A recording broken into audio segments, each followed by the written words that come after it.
welcome to This Just In with This Just In as your host, Justin Core. This is a show where we take a deeper dive into the issues most important to you here in our community and let you get to know the people who bring you and talk about those issues, let you get to know them a little better. Today, a first-time correspondent, photographer, John Mark Krum. John Mark, thank you for joining us.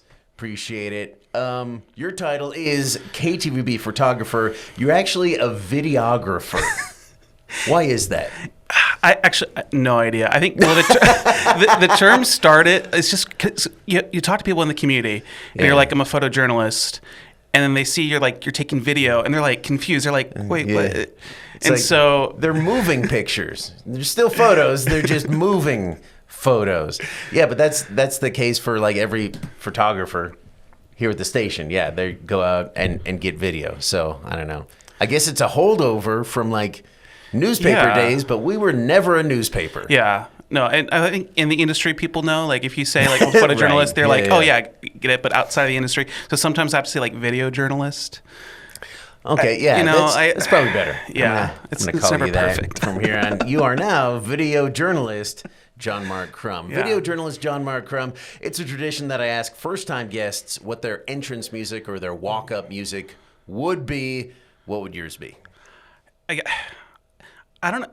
So what is this, like, sports? Is this like you're on the show or like? No. So it's like if you were a pro wrestler and your music hits, people would know, oh, that's John Mark. Or in baseball, you're coming up to the plate to hit. They hit your music. It's your walk-up music. It sort of defines you, what you're about, gets people pumped. I don't know if I've been listening to a lot of Dua Lipa. I was in her top Nice. like 5%. There you go. Saw Now her we're concert talking. up in Seattle. I think if I was like on the show, I think if I was like, it depends upon where I was. If I was in like San Francisco, I'd probably like do Journey, New York, do little.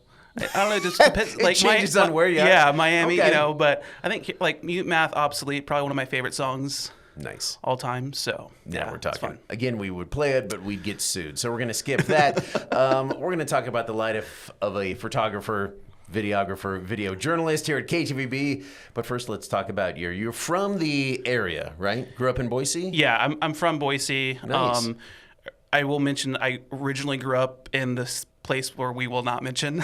I think if you know, you know. But being a San Francisco Giants fan from California, I think that kind of gives you a little bit of a clue. Nobody's perfect. Nobody's perfect. Yeah. So yeah, and then moved to Boise when I was 13. I moved like 19 times before I was 13 years old. So Whoa. moved around a lot as a kid. Came to Boise, and then Boise really became my home, and just been here ever since. Any particular reason for moving around so much? So we just kind of, I think growing up in California, my family just felt, I think what a lot of families do now. You said it. Yeah, I did. I can't help it. So I think, my family just wanted, the cost of living, all the things. We had family in Boise, so just moved around a bunch as a kid. But, and then, I just came here. And then found your home here. Yeah. What appealed to you and your family sort of about Boise area being here, growing up here? It was funny. I was actually, we were living in Laramie, Wyoming. I'm sorry. And yes, there's some great people there and have some good Sure, memories. yeah. But There is some great people there. I have some family there, Yeah. but yeah. yeah, I just remember I visited my aunt. She lived here in Boise, and my grandmother was also here. And I just remember like, wow, it's kind of like, I say like as a kid, you kind of like those fairy tale kind of like places that's just so quaint and quiet, and there's a community, and there's like ice skating rinks, and I don't know, just like fun. And it was just like, and I think seriously, a lot of families move here for that reason. Yeah, absolutely. Seems quainter and quieter from where they're coming from, even from Laramie, apparently. Yeah. It is growing, but I think the people are sort of maintaining kind of that attitude. How long have you been photographing or videographing or video journalisting? I think I remember picking up a camera when I was like 13, 14, really just to kind of discover just being behind a lens is something that I really enjoyed. Yeah. My dad was a photojournalist in the Navy. Oh, wow. And so that was like kind of a really cool insight into what, being a photojournalist is and was. And I just remember going through, when I was a kid, I'd go through his naval, he'd keep like all of his books from like all the ships because they'd put together a whole catalog of like, Wow. you know, his photos. And so I remember going through that and seeing like, I remember asking my dad, I'm like, how'd you take this? Like, this photo's out of a helicopter. And he's like, yeah, I was in the helicopter. And then I pointed the camera out of it. Yeah. That is awesome. Wow. So he would just a little bit more about your dad. Like, what exactly were his duties as a naval photographer? yeah, so my dad was on board ship. Yeah. And so he was also stationed in Japan for the majority of the time. That's kind of where he met my mom. And they were actually, he was stationed in Norfolk. That's where they met. And then my mom went to go teach English in Japan, and then my dad was offered a position. It is basically like, hey, you can go to Japan or you can go to Iceland, and he's like, Japan. So I won't say ouch for Iceland, but yeah, that's fine. That's fine. And so yeah, he went there, and I just remember kind of being a kid, and you know, him showing me like, oh, this is like the rule of thirds, and this is like, wow, this is how a shutter works. And I remember seeing his photos and just thinking it was super interesting because he kind of had access all over the ship, which is pretty rare. Like normally you're only assigned kind of certain areas, and he had all this access. And I thought that it was really interesting because he got to document history and tell these stories of people. Yeah. A lot of family would like want to see the photos of their loved ones serving. Oh, wow. And they also use like a lot of his work for, you know, just marketing material, stuff like that, and just to record and just to kind of document. So it was like really versatile. So that's what kind of gave me like this perspective of what we do. And so, and some of the behind the scenes. So you picked up a camera 13, 14. What sort of stuff were you shooting when you were just a little videographer? Yeah, I think what really got me into being behind a camera, was just actually helping out at my local church, because they kind of, you know, I was a teenager and they're like, oh, like you're good with the camera, you can like record and document stuff. So I did that, and then but eventually like started editing. At the time, like there was all like these sports kind of going on with like you got to like upload video, and so I saw all these highlights of like different athletes, college football athletes, and I was like, how do they get the video and edit it and make it cool and put it online? And so I figured that out. Yeah. So started doing that, edited some Boise State kind of videos, and then they went to the Fiesta Bowl in 2007. I recall.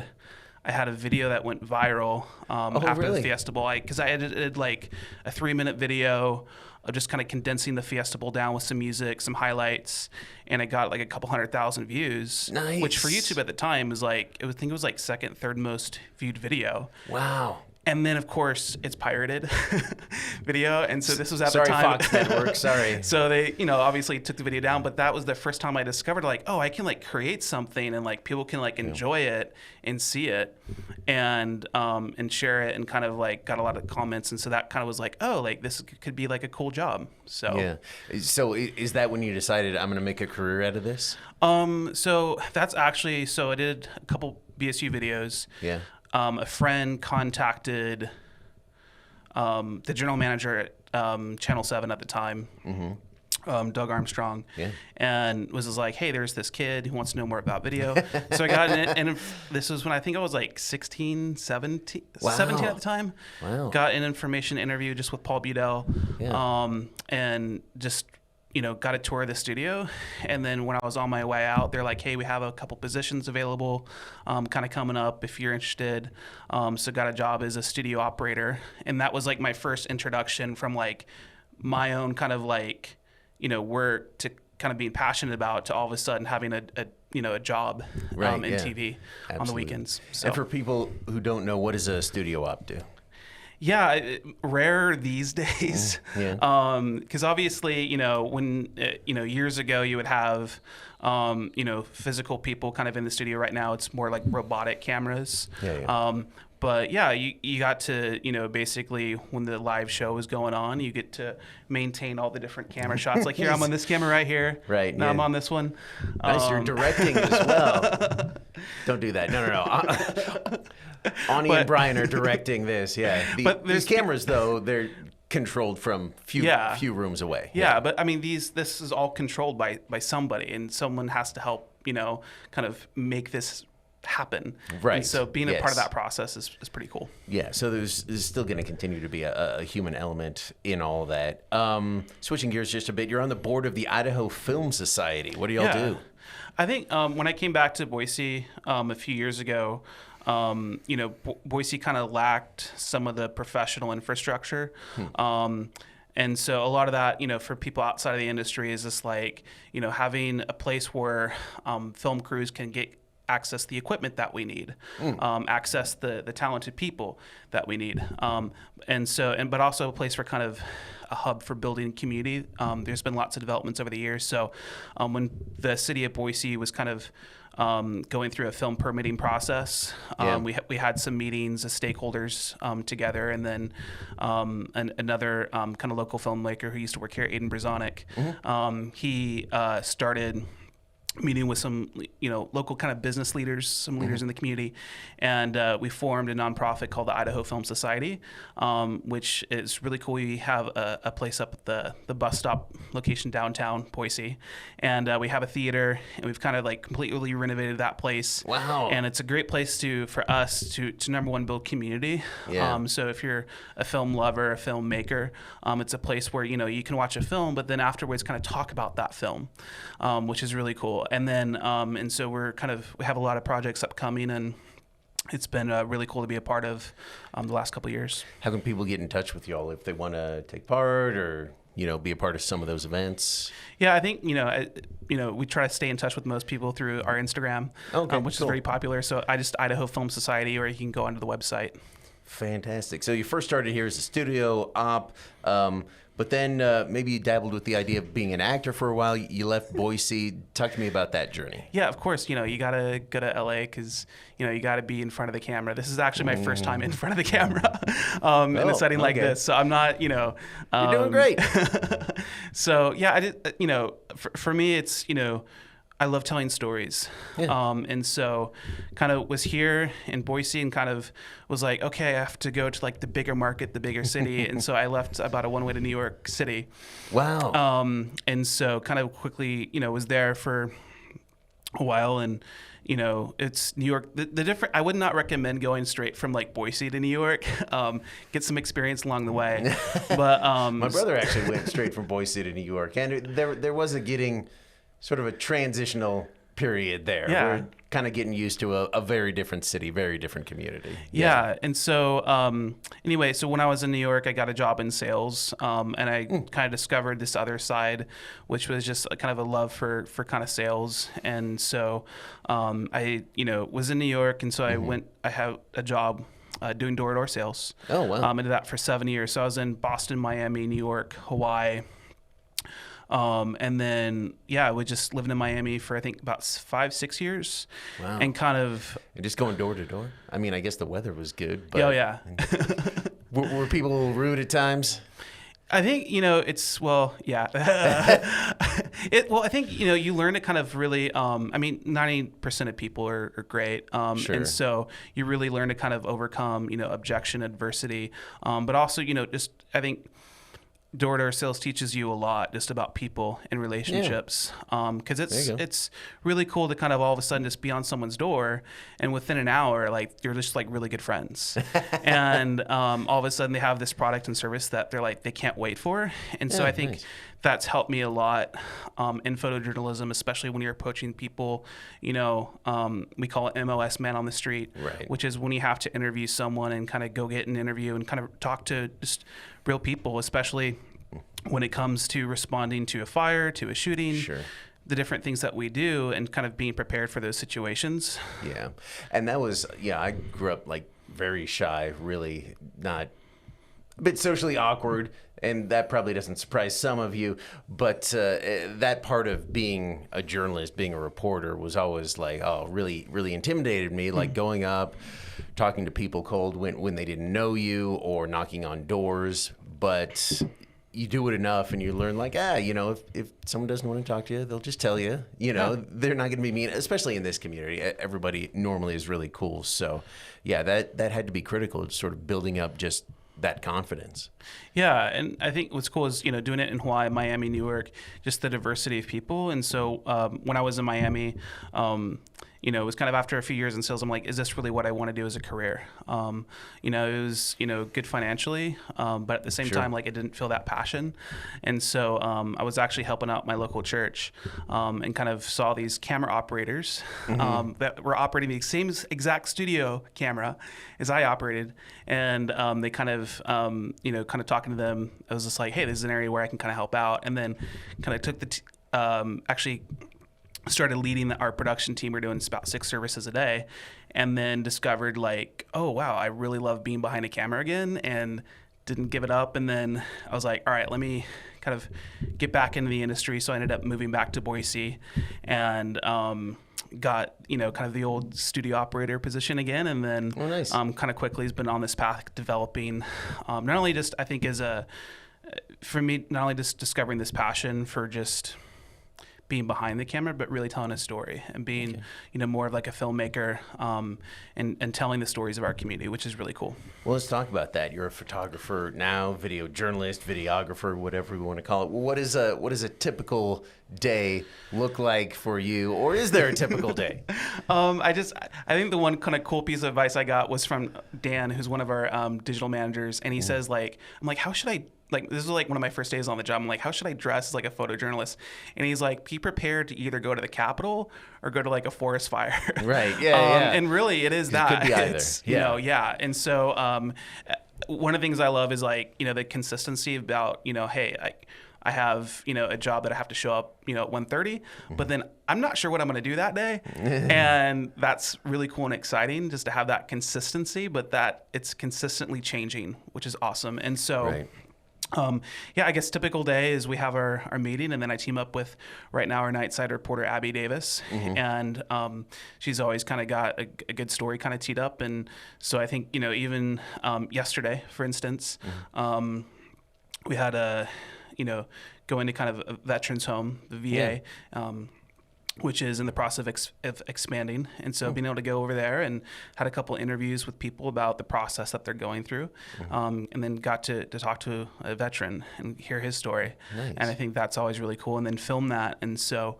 in such a way. And so, for instance, like for people that like, a little hint of the job is, so this veteran would fly in a plane. And so, I don't have like a photo of his old plane that he would, actually he wouldn't fly in a plane. Let me correct that. He was a mechanic. Oh, okay. And so he'd help out with the aircraft and maintaining the aircraft, but I didn't have a photo of that. But right as he was seated, there was this little kind of paper airplane that they had. Cool. And so I got a shot of that. So he talked about, fixing the aircraft. Yeah, I got a shot of that to kind of reference. There's something evocative of that. Yeah, even though you don't.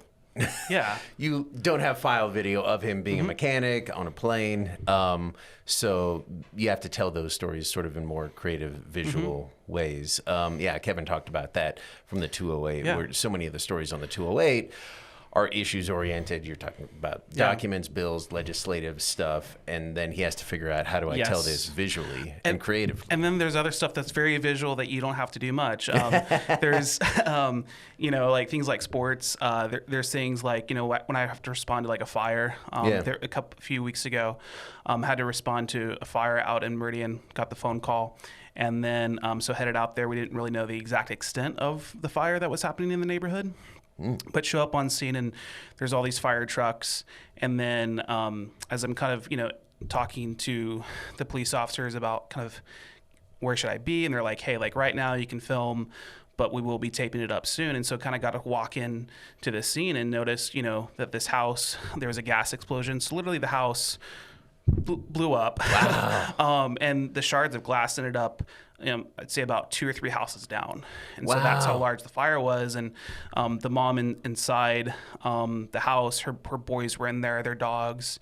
And so they ended up, getting out safely. Yeah. But, neighbors had to actually rush into the house and actually get the dogs out. Wow. And so it was, a pretty chaotic scene to go into. But at the same time, too, I think my dad going to, so many of these over the years, you kind of get trained to stick be composed. And so ended up, for talking to like this mom, and kind of put my camera away right before I talked to her. And kind of let them be as a family, and then kind of Yeah. ask her the question, hey, like, we'd love to kind of figure out and talk to you about what happened. Right. And so, because you're always kind of talking to different people in these various kind of crazy circumstances. So just to connect with them on a human level and make sure that they're okay. And then after that, she was kind of welcome to do an interview.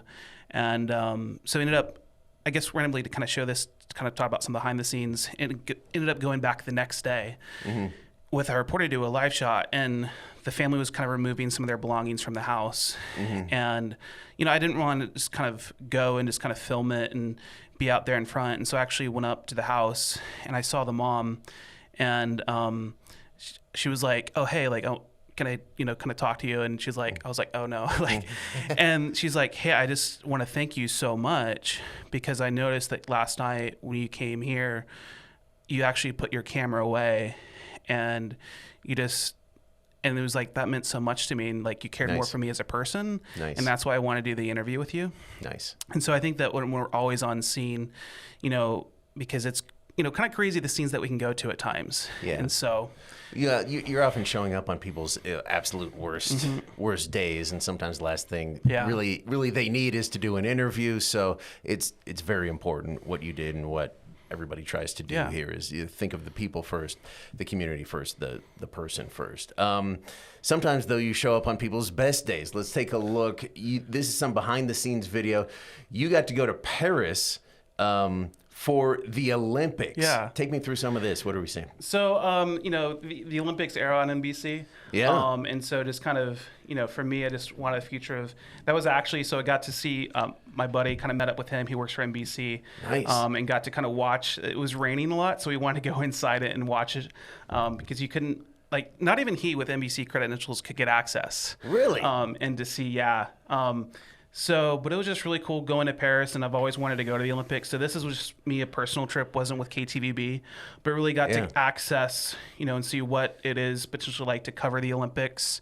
Got to do a couple interviews and really kind of film the city and see what, the Olympics is all about when it's in a city. And of course it was in Paris. So I'm like, I have to go. It's so beautiful. And then, so it rained the first couple days, but then like this, the sun kind of came out on that third day. And really kind of, that was one of my favorite moments right there, was just being able to see the Olympics playing with the Eiffel Tower, with the Louvre in the background. Thousands of people came out because really it had been raining the first couple days. So when the sun came out, everyone came out, and it was just such a magical night, and kind of being able to enjoy the city and seeing the Eiffel Tower light up. So like one of those pinch me moments for sure. Had a lot of those. Boy, that's amazing. You've also already talked about it. You get to do a lot of sports shooting, going on a number of trips. Bronco football as well. That has to be incredibly exciting, covering those guys. Oh, I mean, well, for me, kind of growing up in Boise and knowing how important Boise State is, and always seeing like our team and the way that KTVB would always share those stories. And then a couple years ago, once I went from shooting high school football to Boise State football, that was really cool to kind of like Jay, our sports director, kind of was like, hey, like, you enjoy shooting these, and started shooting them slow-mo, and then started traveling with Jay to all of the different, Boise State football locations that they go to. Nice. Let's roll some of that video. You can take us through us. Yeah. Right there, getting the crowd pumped. You have to. Bronco Nation just shows up all the time. Actually, learn this shot from an ESPN camera operator, because I would utility for the camera operator and be behind him. And he showed me this shot right by the student section. He'd go up on the stairs. Oh. And so learn that from him. And then you just get all the fans kind of amped up and ready to go. And so this was the Mountain West Championship. And it was just really cool to kind of... just a Mountain West Championship this past year. Yeah. Incredible game. Incredible game. Awesome. Yeah. The culmination of a huge regular season for Boise State. They were headed to the playoffs if they won. So much on the line. Yeah. That has to be really excited. Again, we talked about trying to figure out how to kind of create compelling video during really video poor stories. Those are not video poor stories, though. You just got to point the camera and let them go. Covered a lot of Ashton Genty this past season. Let's get another taste of your work right now. A short film you did called Dark Mode about Ashton. Roll it.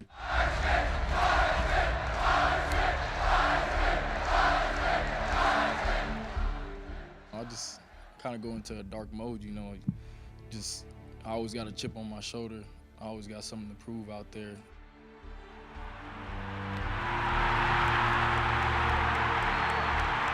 Ashton Jeanty, I mean, a guy that's an even better person than he is a football player. He's not worried about how many touches he's going to get, how he can get through practice. He cares about his team. You know, I'm human, you know what I'm saying? And I happen to have, you know, some great talents on the field, but, you know, I got a heart that beats just like everybody else. He loves his team, he loves his coaches, he loves us, and I couldn't just be more proud of him. He's a Heisman Trophy for a reason. Just to be able to have the ball in my hands, you know, I take that very seriously, and, you know, I feel like it shows on the field, dragging guys all across.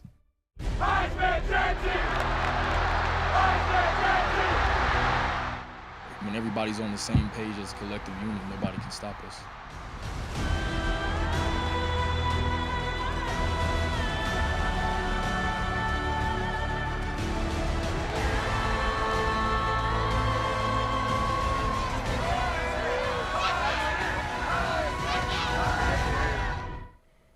That Ashton kid, pretty good. You got a lot of video of him, covered him a lot.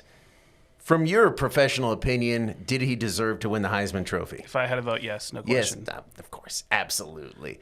But that transitioned smoothly to comments and questions. Yes, after asking for weeks, months, finally got a few messages into the show. Someone with a Colorado area code said that Cam Scadaboo of Arizona State, spelled incorrectly, by the way, a better running back than Ashton Jeanty. Do you have thoughts about that? I'm not even good. That's just too ridiculous to even talk. Like, I mean, Ashton is, you know, I have a dynasty league. I think he's going to be the #1 overall pick in like most all dynasty leagues. So just an incredible player, but just also like incredible human, and kind of it's been really cool to kind of be around him. I think that's another thing. He's a really great guy. So I think that mentally and emotionally, he's going to be able to handle the NFL very well. Also, he had nearly 2,000 yards rushing after contact this past season. That's the type of running that's going to get you far in the NFL.